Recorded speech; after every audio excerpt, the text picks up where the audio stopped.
বুকে জল জমা কিন্তু খুব একটা আনকমন সমস্যা নয়।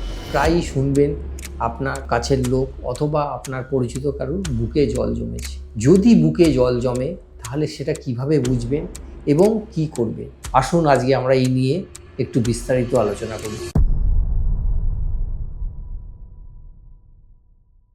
নমস্কার, আমি ডক্টর শাশ্বত ঘোষ, প্রফেসর এবং বিভাগীয় প্রধান, চেস্ট মেডিসিন ডিপার্টমেন্ট, আর.জি. কর মেডিকেল কলেজ, কলকাতা। আমি নেফ্রোকেয়ার শ্যামবাজার ইউনিট থেকে বলছি। বুকে জল কিন্তু নানা কারণে জমতে পারে। মূলত ফুসফুসীয় কারণে জমে, হার্টের কারণে জমে, অন্যান্য কারণে ফুসফুস এবং হার্ট বাদ দিয়েও লিভার, কিডনি, থাইরয়েড এই ধরনের ক্ষেত্রেও কিন্তু বুকে জল জমতে পারে।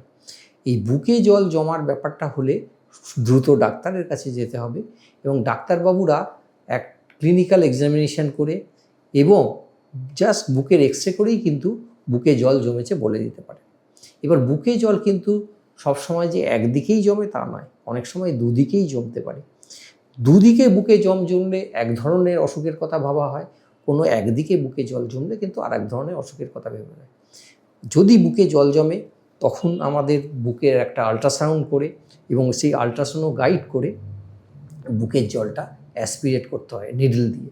এই নিডল দিয়ে অ্যাসপিরেট করার পর কিন্তু বুকের জল পরীক্ষা নিরীক্ষার জন্য পাঠাতে হয় এবং এই পরীক্ষা নিরীক্ষার মধ্যে বোঝা যায় যে বুকের জলটা কেন জমেছে। অনেক সময় কিন্তু বুকের জল পরীক্ষা করেই কিন্তু বুকের জল জমার কারণ বোঝা যায় না। সেক্ষেত্রে আরও পরীক্ষা নিরীক্ষা, যেমন ফাইবার অপটিক ব্রঙ্কোস্কোপি, যেমন contrast enhanced CT scan of thorax, যেমন ইকোকার্ডিওগ্রাফি, যেমন আলট্রাসোনোগ্রাফি হোল অ্যাবডোমেন, এই ধরনের পরীক্ষা নিরীক্ষাও করতে হয়। মনে রাখবেন, বুকের জল কিন্তু ফুসফুসীয় কারণে জমে, হৃৎপিণ্ডের কারণে জমে এবং অন্যান্য কারণেও জমে।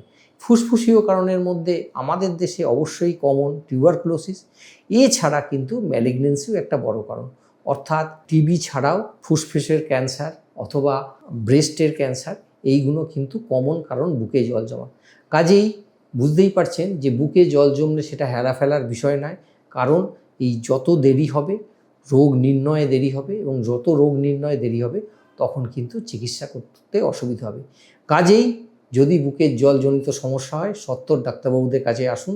ডাক্তারবাবুরা কিন্তু প্রয়োজনীয় পরীক্ষা নিরীক্ষা দ্রুত করে প্রয়োজনীয় চিকিৎসা করবে। এই প্রসঙ্গে একটা কথা বলে রাখা জরুরি, এই যে ইউটিউবের ভিডিও বা এই রিলেটেড অন্য ভিডিও সম্পর্কে আপনাদের যদি কোনো প্রশ্ন থাকে, দেখবেন ইউটিউবের ডেসক্রিপশন বক্সে একটা লিঙ্ক আছে।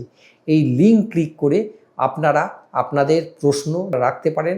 আমাদের নেফ্রোকেয়ারের টিম আপনাদের সঙ্গে অতি দ্রুত অতি সত্বর যোগাযোগ করে আপনাদের এই প্রশ্নের সহজ উত্তর এবং সহজ সমাধান দেওয়ার চেষ্টা করবে। আর একটা খুব ভালো খবর জানিয়ে রাখি, আমাদের এই নেফ্রোকেয়ার ইউনিটে মুক্তি যোগা বলে একটি টিম আছে, যারা এই যোগার মাধ্যমে, যাকে বলে লাইফস্টাইল মডিফিকেশান করে আপনাদের আরও শারীরিক এবং মানসিকভাবে সুস্থ রাখতে সাহায্য করবে।